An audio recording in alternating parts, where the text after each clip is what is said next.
I'm Linus, 34 years old, and I grew up watching my cousin Bradley get everything handed to him. New cars for his birthdays, private school, education designer clothes, and lavish vacations. Meanwhile, I worked part-time jobs through high school and put myself through college. Last Thanksgiving, Bradley found out I had $30 million from selling my tech company. What followed was the biggest meltdown I've ever witnessed. My aunt screamed accusations, my cousin threw plates, and my dad just stood there with this strange smile. Before I dive into what happened at that Thanksgiving dinner, let me know where you're watching from and hit that like and subscribe button if you've ever had to deal with entitled family members. Growing up in Fairfield, Ohio, I learned early on that my family had an interesting dynamic. My dad, Robert, worked as a high school math teacher. He wasn't wealthy by any stretch of the imagination, but he was the smartest person I knew. Dad taught me that money wasn't something you flaunted. It was something you earned through honest work and then managed responsibly. $1 saved is worth more than $2 borrowed, he'd often tell me, while helping me count my paper route earnings. My mom, Margaret, was a nurse at the local hospital. She was the heart of our family until breast cancer took her when I was 14. The medical bills hit us hard, but Dad somehow kept us afloat. We weren't poor, but we definitely counted every dollar after that. Then there was my Uncle Frank, Dad's younger brother, and his wife, my Aunt Deborah. Uncle Frank owned a chain of furniture stores across the state. He started with one location that my grandfather helped him buy, and expanded it into a regional brand. Frank never missed an opportunity to mention his success or his newest purchase. Their son Bradley was 2 years younger than me, which meant I was always the unwilling benchmark for his life. Bradley and I couldn't have been more different. While I inherited my dad's quiet nature and analytical mind, Bradley was loud and impulsive like his father. Family gatherings were always a showcase of the wealth disparity between our branches of the family tree. Uncle Frank would arrive in his newest luxury sedan, while Dad drove the same reliable Toyota he'd maintained for over a decade. Aunt Deborah wore designer clothes and complained about the hassle of managing their household staff. Mom and later just Dad brought homemade dishes to potlucks while they catered expensive spreads. The Weber kitchen renovation is finally done, Aunt Deborah would announce at Thanksgiving. The Italian marble was back-ordered for months, but worth the wait. How's your home, Robert? Still have that old wallpaper in the living room. Dad would just smile and say something like, "It keeps the walls covered," which is all wallpaper needs to do. Christmas at our extended family gatherings was particularly difficult to witness. Bradley would unwrap gaming consoles, designer clothes, and once even keys to a snowmobile. Meanwhile, I'd receive practical gifts like winter boots or a scientific calculator for school. I never resented what I got. Dad made sure I had what I needed, but the contrast was impossible to ignore. For birthdays, Bradley had elaborate parties at amusement parks or indoor water parks with dozens of kids from his private school invited. My celebrations were small gatherings with a few close friends, usually involving pizza and movies at home. When Bradley turned 16, he got a brand new sports car. When my 16th birthday came around, Dad took me to buy a used bicycle that I could ride to my part-time job at the local grocery store. Summer vacations further highlighted the differences. Uncle Frank's family went to Europe tropical resorts or ski lodges in Aspen. Our family vacations consisted of camping trips to state parks, or occasionally visiting my grandmother in Cleveland. Again, I cherished those simple trips with Dad, especially after Mom passed, but I couldn't help noticing how Bradley seemed to take his extravagant experiences for granted. This trip to Paris was so boring, Bradley complained one Thanksgiving when we were teenagers. Dad promised we'd go to Monaco next year instead. My work ethic developed early out of necessity. By 12, I had a paper route. At 14, I was mowing lawns in the summer and shoveling snow in the winter. By 16, I was working weekends and summers at the grocery store. Each dollar I earned went into a savings account for college, or was spent very carefully on necessities. Bradley never worked a day during his youth. Everything was provided. His car gas money spending cash. The latest electronics. He developed an expectation that things would simply materialize when he wanted them. "Why do you waste your time with those jobs?" he asked me once, when I had to miss a family pool party because of my grocery store shift. Just ask your dad to give you money. That's not how it works in our house, I told him. Dad teaches me about math. I learn about money by earning it myself. The seeds of resentment between our families were planted early. Uncle Frank would make comments about Dad's lack of ambition in becoming a teacher. Dad never took the bait, but I could see the subtle tightening around his eyes when Frank started in on one of his success monologues. Teaching doesn't make you rich, Frank Dad once replied. But it does let you sleep well at night. I didn't fully understand what he meant back then. Years later, it would all become crystal clear. By the time high school graduation approached, I had maintained a perfect GPA while working nearly 20 hours weekly. My hard work paid off when I received a significant scholarship to Ohio State University where I planned to study computer science. The scholarship covered most of my tuition, but I still needed to work to pay for books, housing, and other expenses. Bradley, meanwhile, barely maintained a C average at his expensive private school. His mediocre academic performance didn't matter, though. Uncle Frank's generous alumni donations secured Bradley's admission to Wharton Business School at the University of Pennsylvania, an education that cost more per year than my dad earned as a teacher. Bradley is going to follow in my footsteps, Uncle Frank announced proudly at the joint graduation party they insisted on hosting for both of us. He'll get the business education I never had, then come back to take Weber Furniture to the national level. Dad simply raised his glass and said, to both boys finding their own path. My college experience was a blur of classes, study sessions, and jobs. I worked as a resident advisor in the dorms to cover housing, did technical support in the university's IT department, and picked up web development freelance gigs whenever possible. Sleep was a luxury between coding projects and exams. From Bradley's social media posts and holiday break stories, I pieced together a very different college experience. His Instagram showed fraternity parties, spring break trips to Cancun, and weekends following his beloved Eagles football team to away games. When asked about classes, he'd shrug and say business school was mostly about making connections anyway. Despite my hectic schedule, I thrived academically. The programming challenges engaged my mind in ways that made the lack of sleep worthwhile. I joined coding competitions, contributed to open-source projects, and built a reputation among professors as someone with exceptional problem-solving abilities. By graduation, I had multiple job offers. I finished with highest honors while Bradley barely scraped together enough credits to graduate. At the ceremony, Uncle Frank made a show of the expensive watch he gifted Bradley, telling everyone within earshot about the management position waiting for his son at Weber Furniture. I accepted an entry-level programming job at a small tech startup in Columbus called DigiSec Solutions. The salary was modest, but I was excited about the company's focus on cybersecurity software. Bradley, true to Frank's plan, moved back to Ohio to take an executive position as Director of Business Development at Weber Furniture, a title created specifically for him. My first years at DigiSec were challenging but fulfilling. I lived in a tiny apartment with a roommate to save money, while learning everything I could about security protocols and software architecture. 12-hour days were common, as our small team worked to establish the company in a competitive market. During holiday gatherings, Uncle Frank and Aunt Deborah continued their tradition of subtle condescension. Still working at that little computer company, Uncle Frank would ask, "What do they have?" 10 employees. Bradley's managing a team of 30 salespeople now. What Frank didn't mention was that Bradley's role was largely ceremonial. Through mutual connections, I heard stories about Bradley arriving late, leaving early, and taking extended lunches at expensive restaurants on the company card. His employees did the actual work while he took credit for their successes and blamed them for any failures. As I approached my third year at DigiSec, my career began to gain momentum. I developed an innovative approach to encryption that caught the attention of senior management. My salary increased, and I was given more responsibility leading development teams. At family gatherings, I remained modest about my accomplishments, but Dad could tell things were going well. "Your eyes light up when you talk about your work," he observed one Christmas Eve. "That's worth more than any paycheck." Bradley's jealousy became increasingly apparent as my career progressed.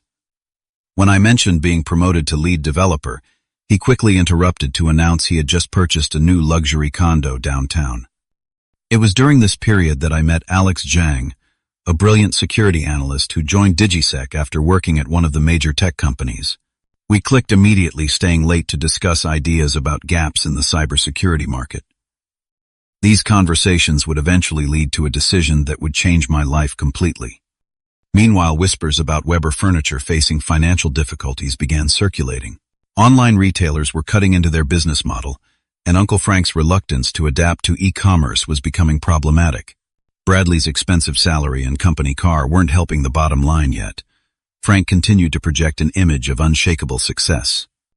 At a Labor Day barbecue at Uncle Frank's lavish house, I overheard an argument between Frank and Bradley about unnecessary expenses and taking the business seriously.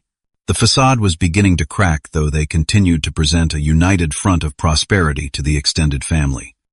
Little did they know, the seeds of my own success story were already taking root, fertilized by long nights of coding and a vision that would soon bloom into something beyond anyone's expectations. Alex and I began to recognize a critical vulnerability in how companies were protecting their customer data.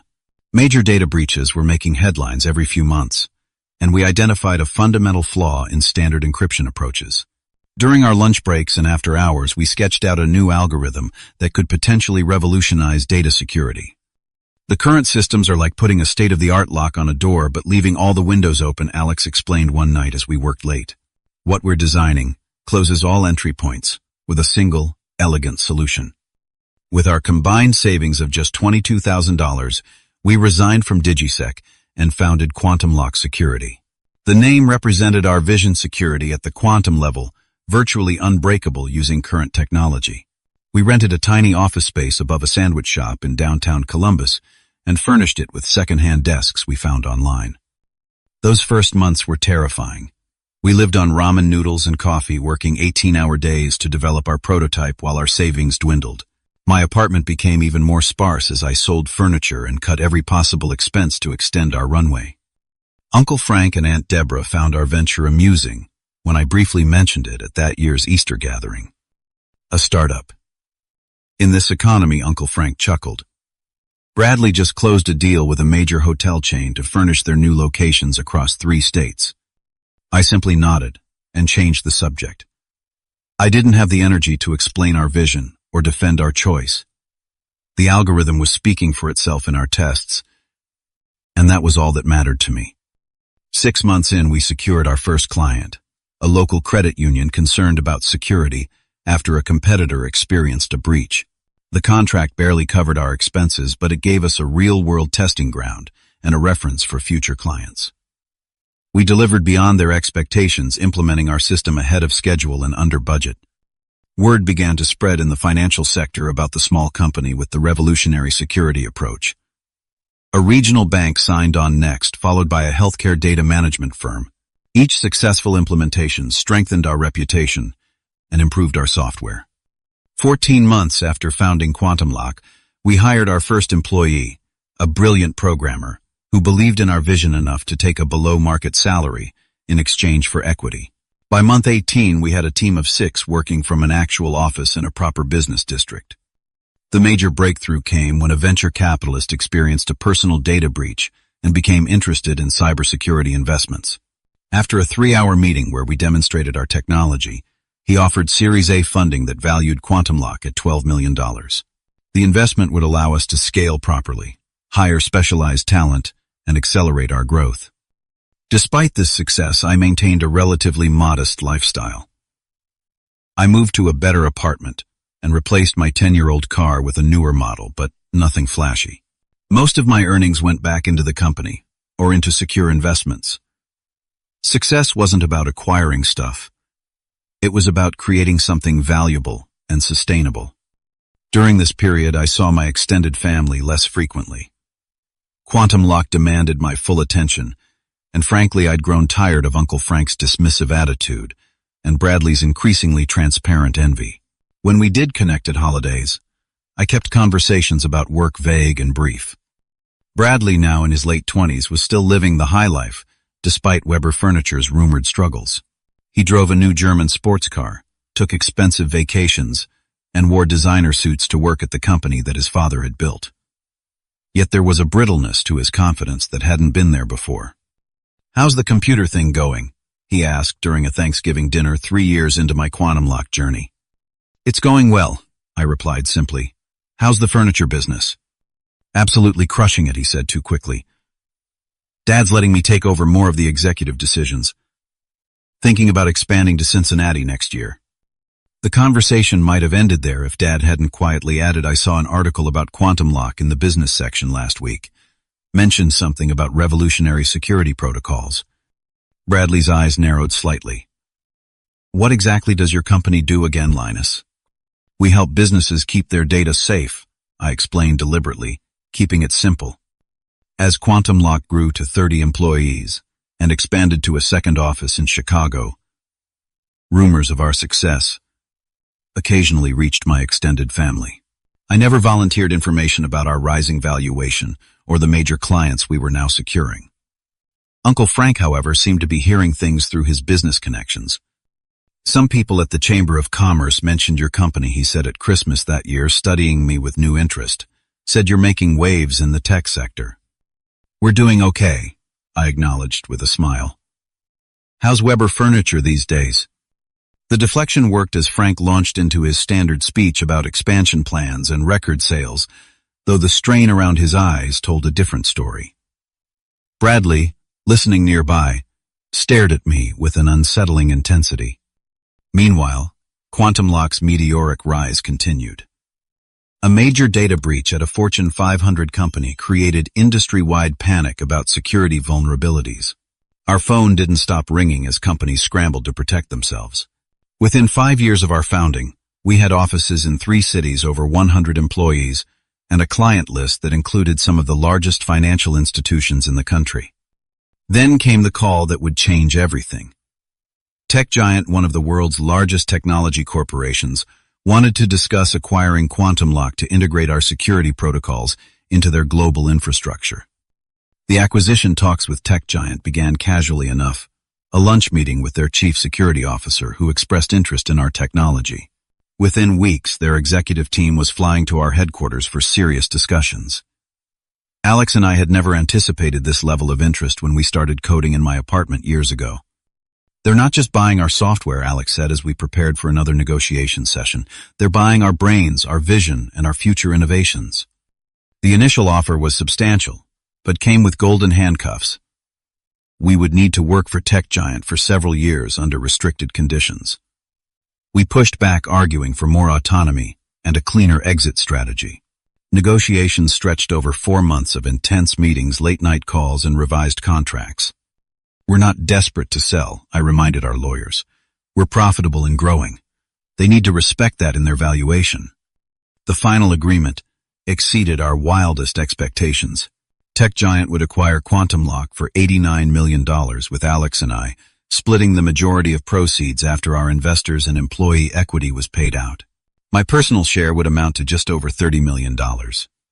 When the wire transfer finally hit my account, I sat alone in my apartment staring at my laptop screen in disbelief. The balance showed a number with 8 digits. I'd never seen that many zeros attached to my name before. My first instinct was to call Dad. It's final, I told him when he answered. The deal went through. There was a pause on the line. I'm proud of you, son, he said finally, his voice thick with emotion.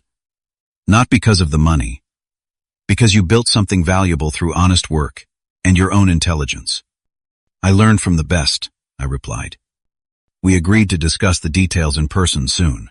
I asked him to keep the exact amount private from the extended family for now, not because I was ashamed, but because I needed time to process this life change before navigating the complicated family dynamics it would inevitably trigger. The following weeks were a blur of meetings with financial advisors, tax specialists, and wealth managers. I approached my newfound wealth methodically, just as I'd approached building Quantum Lock. The majority went into diverse investments for long-term stability. I paid off my modest mortgage and upgraded to a comfortable but not ostentatious house in a nice neighborhood. No mansion, no sports cars, no extravagant purchases that would announce my new status to the world. What changed most was my sense of security and possibility. I established a scholarship fund at Ohio State for working students in computer science. I quietly paid off my dad's mortgage without telling the rest of the family. and I began researching how to create a foundation focused on technology education for underprivileged kids. Throughout this transformation, I reflected often on the relationship between money and happiness. The greatest joy wasn't in having millions. It was in having the freedom to make choices without financial stress clouding my judgment. The irony wasn't lost on me that after years of Bradley flaunting wealth he hadn't earned, I now had substantial wealth I didn't flaunt. As the annual Thanksgiving approached, a tradition hosted at Dad's house since Mom passed, I felt mounting anxiety about seeing the extended family. Uncle Frank's furniture business was reportedly facing serious troubles with 2 locations recently closed. Bradley was still living expensively from what I could see on social media, but whispers suggested it was increasingly funded by debt rather than income. Dad had promised not to mention the exact amount of the tech giant deal, but he couldn't hide his pride in my success.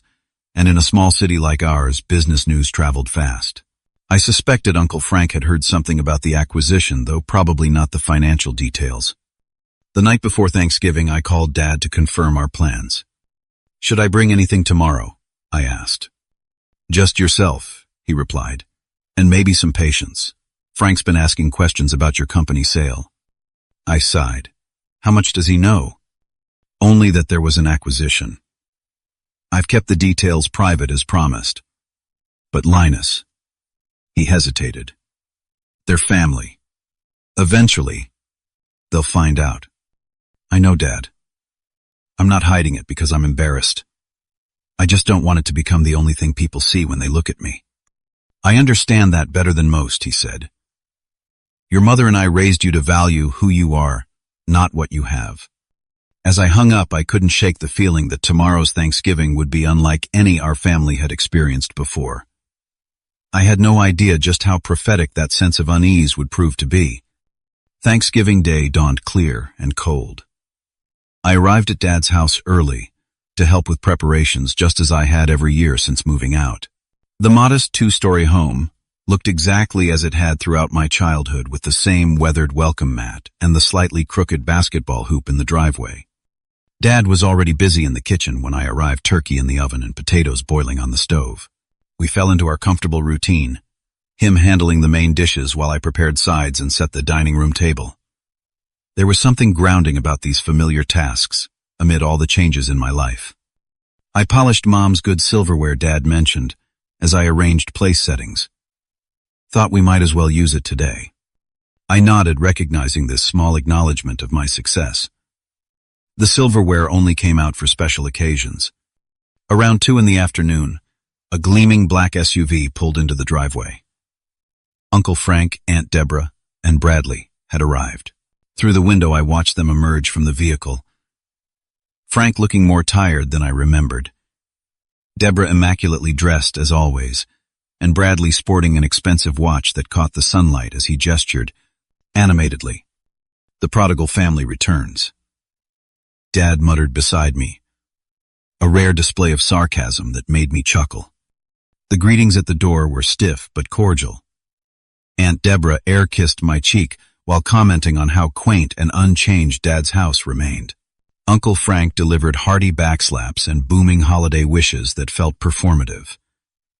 Bradley shook my hand with an appraising look, his eyes cataloging my clothing and appearance for signs of wealth. Looking good, cousin, he said. That startup life must be treating you well. Can't complain, I replied neutrally. How's the furniture business? Pivoting to meet market demands, he answered smoothly. Dad's old-school approach needed some updating, which is where I come in. The evening proceeded with increasing tension beneath a veneer of family pleasantries. We gathered in the living room for appetizers and drinks, where Uncle Frank dominated the conversation with stories about a recent golf trip to Myrtle Beach. The carefully casual mentions of his golf partners, a bank president and 2 real estate developers, seemed designed to reinforce his status. Bradley, never to be outdone, steered the conversation toward his new sports car. 0 to 60 in under 4 seconds, he explained, swirling his bourbon. German engineering is just unmatched. What are you driving these days, Linus? Still the Toyota, I said, though I'd actually upgraded to a modest Audi sedan. Gets me where I need to go. Aunt Deborah surveyed the living room with barely concealed judgment. Robert, have you considered updating your furniture? Weber's is having a holiday sale. Frank could give you the family discount. Dad smiled patiently. This couch has a few good years left. No sense replacing something that works perfectly fine. When we finally moved to the dining room for dinner, the beautiful spread momentarily diverted the conversation to compliments about the food. Dad had outdone himself with a perfectly roasted turkey homemade cranberry sauce and all the traditional sides. For a brief time, we ate in relative harmony, the shared meal bridging our differences. The fracture began innocently enough. Dad raised his glass in a toast. To family, to health, and to the successes we've each found in our own way. I'm thankful to have my son and my brother's family here today. Hear, hear, Uncle Frank responded, clearly pleased to be acknowledged in a toast that mentioned success. Speaking of success, Dad continued with a proud glance my way. I don't think I've properly congratulated Linus on his recent accomplishments. I shot Dad a warning look, but he had already opened the door. What accomplishments are those? Bradley asked too quickly, setting down his fork. Just the company doing well, I interjected, trying to redirect. Dad's too kind. Can someone pass the green beans? But Uncle Frank was already leaning forward with interest. Yes, what's this about, Linus? I heard something about your security company being acquired. It was a small deal, I said dismissively. Just a good business decision for all involved. How about those Browns this season? Don't be modest, Dad said, missing my discomfort, or perhaps feeling it was time for the truth. Tech giant doesn't make small deals when they acquire companies. Bradley's eyes narrowed. Tech giant. The tech giant. They bought your startup. The table fell silent as all eyes turned to me. I took a slow sip of water, buying time to decide how to navigate this minefield. Yes, they acquired Quantum Lock earlier this year, I admitted. It was a good partnership for our technology. Well, don't keep us in suspense. Aunt Deborah prompted, her voice honeyed, but her eyes sharp. Was it a life-changing deal, or just a nice payday? Before I could formulate a suitably vague response, Dad's next-door neighbor Jack called through the open dining room window as he walked his dog past the house. Happy Thanksgiving, Robert, and congratulations again on your son's big $30 million deal. Whole neighborhood's proud. The silence that followed was absolute. You could have heard a cranberry bounce across the hardwood floor. Uncle Frank recovered first, his fork clattering against his plate. $30 million. Your company sold for $30 million. The company sold for more than that, I clarified reluctantly, seeing no point in hiding now. That was my personal share after investors and employee equity. Bradley's face underwent a remarkable transformation. Shock, giving way to disbelief, then anger, and finally settling into something like betrayal. You're worth $30 million. Since when? It's not important, I started, but Bradley was already pushing back from the table. Not important. You've been sitting on $30 million while showing up here in your regular clothes, driving your regular car, acting like nothing's changed. His voice rose with each word. Were you laughing at us this whole time? Bradley, that's enough, Uncle Frank warned, though his own complexion had reddened considerably. No, it's not enough. Bradley stood now, gesturing wildly at me. He's been hiding this, pretending to be the same cousin who couldn't afford ski trips and fancy schools. Meanwhile, he's got more money than our entire family combined. I wasn't hiding anything, I said calmly. I just don't believe my bank account defines who I am. This only seemed to infuriate Bradley more. Oh, listen to St. Linus. So humble with his millions. What about family obligations? What about helping your uncle's business when it's struggling? Aunt Deborah gasped at this admission of weakness, then quickly joined the attack. Family helps family, Linus. Your uncle gave you Christmas presents every year when you were growing up. He included you in family gatherings. And now that you've struck it rich, you don't even have the decency to offer assistance when Weber Furniture is facing challenges.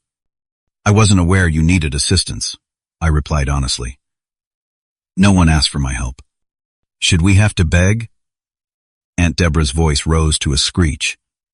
Bradley told us months ago. He thought your company was doing well. We were waiting for you to step up. That's what family does. Bradley was now pacing behind his chair. All those years of you watching me get nice things acting all superior because you worked your minimum wage jobs and got scholarships. Was it all just an act, waiting to throw your success in our faces? The accusations grew increasingly irrational. Bradley brought up perceived slights from our childhood, claiming I had always been jealous of him. Aunt Deborah alternated between crying about family loyalty and making snide remarks about new money not teaching class. Uncle Frank sat in uncomfortable silence occasionally, attempting to calm his wife and son without success. Throughout the tirade, I remained seated, responding when necessary, but refusing to match their emotional escalation. Dad watched the scene with an expression I couldn't quite read, part embarrassment, part sadness, but also something else. The breaking point came when Bradley knocked over his wine glass, deliberately sending red liquid cascading across the white tablecloth. You think you're better than us because you got lucky with some computer program. You've always thought that poor Linus with his scholarships and his work ethic looking down on Bradley with his handouts from Daddy. It was then that Dad finally stood up his chair, scraping loudly against the floor. The room fell silent immediately. Dad rarely raised his voice or asserted himself forcefully, which made this moment all the more significant. That's enough, he said, his voice quiet but filled with authority. Linus worked for everything he has. He built his company from nothing but his intelligence and determination. He lived on ramen noodles in a cramped apartment while developing the technology that eventually sold for millions. He looked directly at Bradley. He never asked for handouts. He never expected anything to be given to him. And even now, with more money than he ever dreamed of having, he lives modestly and looks for ways to help others rather than flaunt his wealth. Turning to Frank and Deborah, he continued, "If you needed financial help, you could have asked directly. Linus would have considered it honestly. But you didn't ask. You expected. Just like you've expected everything else in life." "How dare you," Aunt Deborah began, but Dad held up his hand. "I've watched for years as you belittled my choices and my son's path. You measured success in cars and vacations and house sizes. Today has shown exactly where those values lead." The silence that followed was deafening. Bradley's face had turned an alarming shade of red. With a sudden movement, he swept his arm across the table, sending the pumpkin pie crashing to the floor. "This is bullshit," he shouted. "You've always favored Linus. Everyone has." He stormed toward the door, grabbing his expensive coat. "Enjoy your millions, cousin. I hope they keep you warm at night." Aunt Deborah rose dramatically, tears streaming down her face. "After everything we've done for this family," she said, her voice trembling with emotion or calculation, "it was hard to tell. Come, Frank. We're leaving." Uncle Frank hesitated, looking genuinely torn. "Robert first. This isn't." "It's okay," Frank Dad said quietly. "Go on. Take care of your family." As they filed out, Aunt Deborah paused at the door to deliver a final barb. "When your fancy money runs out, don't come crawling to us for help." The front door slammed with enough force to rattle the family photos on the wall. Through the window, we watched them pile into their SUV and speed away, gravel spraying from the driveway. In the sudden quiet of the dining room, Dad and I looked at the devastation. Spilled wine, scattered food, and the shattered pie plate on the floor. "Well," Dad said, finally, a wry smile forming, "I guess we can skip the dishes and go straight to dessert." I made a backup pie. Despite everything, I found myself laughing. It was either that or cry. The day after Thanksgiving, my phone began lighting up with notifications. Bradley had posted a thinly veiled rant on social media about family members hiding their wealth, and blood being thicker than water but thinner than money. Several extended family members I rarely spoke with suddenly found reasons to reach out, their messages filled with congratulations that felt more like fishing expeditions. Dad and I had spent the previous evening cleaning up the dining room and talking until well past midnight. We'd covered everything from family dynamics to wealth philosophy to his relationship with Uncle Frank growing up. Frank always needed to be the successful one, Dad explained as we washed dishes side by side. Even as kids, he measured everything. Who got better grades? Who was more popular? Who got the bigger bedroom? When he started making real money with the furniture stores, he thought it finally proved he was winning at life. And you never felt the need to compete? Dad shrugged. What would be the point I chose teaching? Because I love it, not because of the salary. I measure success by the students whose lives I've impacted, not by the car I drive. 3 days after Thanksgiving, Uncle Frank called. His voice sounded strained and uncomfortable as he apologized for the unpleasantness at dinner. Deborah and Bradley were just surprised, he explained weakly. It was a shock to learn about your financial situation so suddenly. It shouldn't change how anyone treats me, I pointed out. No, of course not, he agreed too quickly. Listen, Linus, I was wondering if we might get together for lunch next week. Just the two of us. There's a business opportunity I'd like to discuss that might interest you. I agreed to lunch more out of curiosity than anything else. When we met at an upscale restaurant downtown, his choice Frank spent the first 30 minutes making small talk before finally getting to the point. Weber Furniture is at a crossroads, he admitted, studying his wine glass. Online retailers are eating into our market share.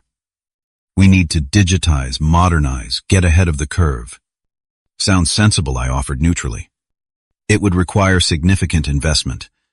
New website, inventory systems, marketing approach. He looked up at me meaningfully. I thought, given your experience in the tech sector and your recent liquidity event, you might be interested in becoming a partner. Help bring Weber Furniture into the digital age. The request was so transparent I almost respected its boldness. What kind of investment are you thinking? 4 to 5 million would give us the runway we need. You'd get a 25% stake in a family business with 50 years of history. I took a sip of water, considering my response carefully. Have you had the business formally valued recently? Frank shifted uncomfortably. The real value is in the brand recognition and customer relationships. I'd need to see financial statements for the past 5 years, current debt obligations, and a detailed business plan for this digital transformation before considering any investment, I said, knowing full well such scrutiny would reveal what I already suspected. The business was failing, and he was looking for a bailout, not a partnership. This isn't some tech startup, Linus, Frank replied, irritation creeping into his voice. This is family. Do you really need to see spreadsheets to help your uncle's business? That's for a $4 million investment. Yes, I really do. The lunch ended awkwardly, with Frank promising to pull some numbers together that never materialized. The following week brought a new approach. Bradley showed up unannounced at my house one evening. He'd clearly been drinking, but was lucid enough to deliver a well-rehearsed speech about putting Thanksgiving behind us and focusing on family unity. I've been thinking about your success, he said, pacing my living room. Really impressive, and it got me wondering if maybe you could use someone with my business development experience at whatever new venture you're planning next. I'm not planning a new venture right now, I told him. I'm taking some time to explore philanthropic projects. His expression flickered briefly before resuming its earnest mask. Perfect, I've always been passionate about giving back. Maybe I could help run your foundation or whatever. I've got great connections with high net worth individuals who might contribute. The conversation continued in this vein, Bradley attempting to position himself as indispensable to my financial world while I deflected politely but firmly. When he finally realized no job offer or investment was forthcoming, his true feelings surfaced again. You know, money changes people, he said as he headed for the door. Everyone in the family is saying how different you are now, how you've forgotten where you came from. I haven't forgotten anything, I replied calmly. That's the problem. Over the next 2 months, the family divided into factions. Some relatives sided with Uncle Frank's branch, repeating Aunt Deborah's claims that I was selfish for not sharing my good fortune. Others, who had witnessed years of Frank's arrogance and Bradley's entitlement, quietly reached out to express support. Through social media, I learned that Weber Furniture had closed another location. Bradley's profile still showed brunches at expensive restaurants and nights at exclusive clubs, but his new car had mysteriously disappeared from his photos, replaced by Uber receipts and check-ins at friends' houses. The most surprising development came in February when Uncle Frank's business filed for Chapter 11 bankruptcy protection. The news was delivered not by Frank himself, but through a family-wide email from Aunt Deborah portraying them as victims of changing retail landscapes and insufficient family support during trying times. Dad called me as soon as the news broke. "Frank just stopped by," he said, sounding troubled. "He's not doing well, Linus. The bankruptcy is worse than they're letting on. They might lose the house." "Did he ask you for money?" I questioned, immediately suspicious. No, Dad sounded surprised. "He just seemed to need someone to talk to. I think his pride is finally giving way to reality." That evening I received a text from Bradley. "Hope you're happy now. Dad's business is officially dead, and your millions could have saved it." I didn't respond, but the message stayed with me. Not because I felt guilty. I knew throwing money at a failing business model without fundamental changes would have only delayed the inevitable. Rather, it highlighted how differently Bradley and I viewed wealth, responsibility, and family. The final piece of the puzzle fell into place when my attorney called to alert me that Bradley had been attempting to leverage our family connection to secure meetings with my wealth management team. He had apparently presented himself as consulting on family financial matters in an attempt to gain information about my investments. "We maintained confidentiality, of course," my attorney assured me. "But you should be aware of the approach." That night I called Alex, my former business partner, and talked through the entire situation. He listened patiently before offering his perspective. "You know what the real issue is, right? It's not about the money itself. It's about the validation. For years, their family identity was built on being more successful than your branch of the family. Now that narrative is shattered, and they don't know who they are anymore." His insight resonated with me deeply. This wasn't just about Bradley wanting access to my wealth. It was about him losing the identity he'd built his entire self-image around. 2 weeks later, I received an unexpected call from Uncle Frank, asking to meet privately. We arranged to talk at a quiet coffee shop near his now empty furniture showroom. Frank looked older than his 58 years, the confident posture replaced by stooped shoulders. "I've come to apologize," he said simply after we'd gotten our coffees.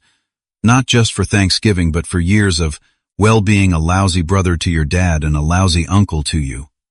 The sincerity in his voice caught me off guard. He continued, "The bankruptcy has been a wake-up call. Weber Furniture is gone. The house is being sold to pay creditors. Deborah's moved in with her sister temporarily while I'm staying with a friend. I'm sorry to hear that," I said genuinely. "The worst part isn't losing the business or the house," Frank admitted. "It's realizing that the success I've lorded over everyone for decades was built on sand. One market shift, and it all collapsed." We talked for nearly 2 hours. For perhaps the first time I saw the real Frank beneath the bravado. A man who had tied his entire worth to material success and was now forced to redefine himself without it. "Bradley's taking it the hardest," he confessed. "He never learned to separate who he is from what he has. That's my failure as a father." As our meeting concluded, Frank asked hesitantly, "Would you be willing to talk with Bradley? Not about money, but about starting over, building something real. He respects your success, even if he'd never admit it." I agreed to try, though I had serious doubts about Bradley's willingness to listen. Those doubts proved well-founded when Bradley stood me up for our scheduled meeting, sending only a text that read, "Nothing to discuss unless you're ready to actually help family." It would take another month, and the loss of his luxury condo before Bradley would finally reach out again, this time with a very different tone. 6 months after the Thanksgiving meltdown, much had changed in our extended family. Uncle Frank had taken a sales position at a competing furniture store, a significant step down from owning his own chain, but he seemed to find unexpected satisfaction in the straightforward work without management pressures. Aunt Deborah had reluctantly sold most of her designer items and jewelry to help clear their debts. They were living in a modest rental apartment, adjusting to a lifestyle that most would consider normally comfortable rather than luxurious. Bradley had experienced the most dramatic fall. After losing his job at the family business, he'd burned through his savings maintaining appearances. When the money ran out, so did his fair-weather friends. His girlfriend left when he could no longer afford their lavish dates. The lease on his condo wasn't renewed when his credit check failed. His car was repossessed after 3 missed payments. It was a rainy Tuesday in April when Bradley finally called me, his voice lacking the entitled edge I'd grown accustomed to hearing. "I need help, Linus," he said simply. "Not money. Well, not just money. I need direction." We met at a diner near Dad's house, neutral territory with no fancy pretensions. Bradley arrived looking nothing like his former self. Gone were the designer clothes and carefully styled hair. He wore jeans and a plain button-down shirt that needed ironing. Dark circles under his eyes testified to sleepless nights. "I'm staying on Dad's friend's couch," he explained after ordering the cheapest item on the menu. 3 months ago, I would have rather died than admit that to you." "What changed?" I asked. He stared into his coffee cup for a long moment. "Everything. Money, status, friends, all gone. But mostly what changed was realizing none of that was real to begin with. I had nothing that I actually earned. It was the first genuine thing I'd heard him say in years. "I don't know how to do what you did," he continued. "I don't know how to build something from nothing. I've never had nothing before." "That's not entirely true," I pointed out. "You have a business degree from Wharton. You have experience in the furniture industry. You have family connections. That's more than many people start with." "A degree I barely earned and experience in a business I helped run into the ground," he countered bitterly. "Then learn from those mistakes." Our conversation continued for hours, brutal in its honesty but necessary for any path forward. Bradley admitted to years of resentment toward me, even while believing himself superior. I acknowledged that I'd sometimes taken satisfaction in his struggles, which wasn't my proudest quality. By the end of our meeting, we had the outline of a plan. Not a handout, but a structured opportunity for Bradley to rebuild from the ground up. I would pay for him to complete a coding boot camp, giving him practical skills in an industry with job opportunities. In exchange, he would volunteer 20 hours weekly at the Technology Education Foundation I had recently established for underprivileged kids. "Why would you help me?" after everything he asked as we were leaving. "Because we're family," I answered simply. "And because everyone deserves a chance to discover who they are without artificial props holding them up." Over the following months, Bradley surprised everyone, perhaps himself most of all, with his dedication to the boot camp. The work was challenging for someone with no technical background, but he showed unexpected resilience when facing difficulties. His volunteer hours at the foundation gradually shifted from obligation to genuine engagement as he discovered a talent for explaining technical concepts to teenagers. Uncle Frank and Aunt Deborah underwent their own transformation. The bankruptcy and loss of status forced them to confront the values that had guided their lives. Family therapy sessions, which I offered to pay for, and they actually accepted, revealed deep-seated insecurities behind Frank's need to project success and Deborah's obsession with appearances.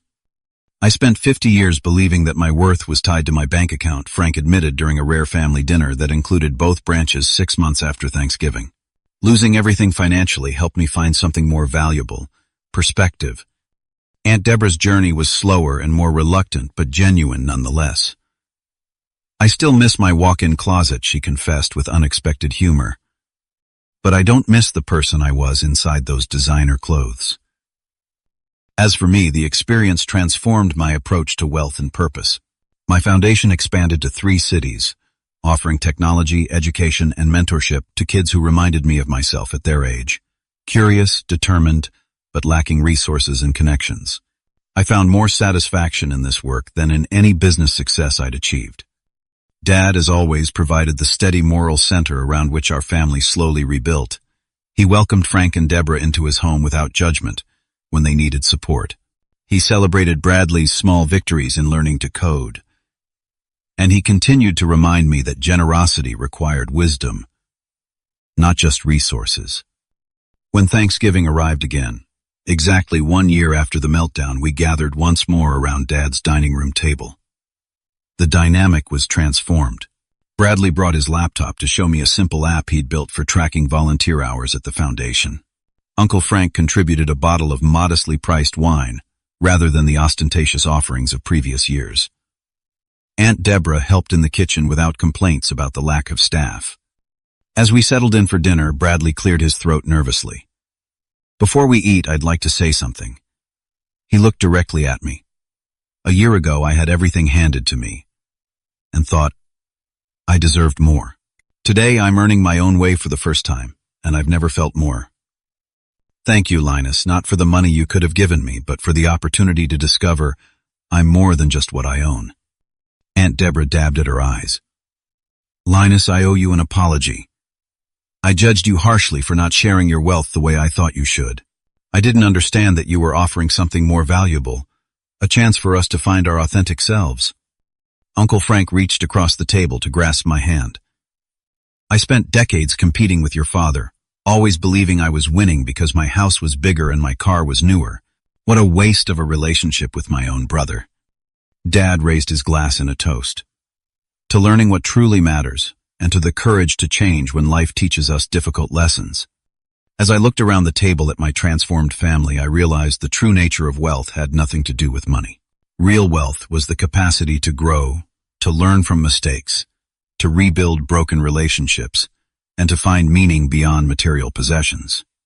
The journey had been painful for everyone involved, but necessary. Bradley was building a life based on his own efforts rather than handouts.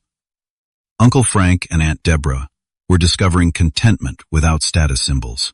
And I had learned that sometimes the most generous thing you can offer someone isn't financial support, but the challenge to discover their own capabilities. True wealth, I now understood, wasn't measured by the balance in my bank account, but by the strength of genuine connections and the satisfaction of living according to authentic values. Money could buy comfort and security, but it couldn't purchase the pride of genuine accomplishment or the peace of self-knowledge. As our meal concluded with homemade pie, thankfully not thrown on the floor this time, I reflected on how differently things might have turned out if I had simply written checks to solve everyone's problems. The easy path of financial bailouts would have reinforced the very dynamics that had created the problems in the first place. Sometimes the most caring response isn't the most obvious or comfortable one. I hope this story resonates with those of you who've faced similar family dynamics or sudden changes in financial circumstances. Have you ever had to deal with entitled relatives or friends who only saw you for what you could give them? Or perhaps you've experienced a reversal of fortune that forced you to re-examine your priorities. Share your experiences in the place. Comments below. If you found value in this story, please like and subscribe to hear more about navigating complex family dynamics and the unexpected challenges that come with success. Thank you for listening. And remember, your worth isn't determined by your net worth. True wealth comes from within.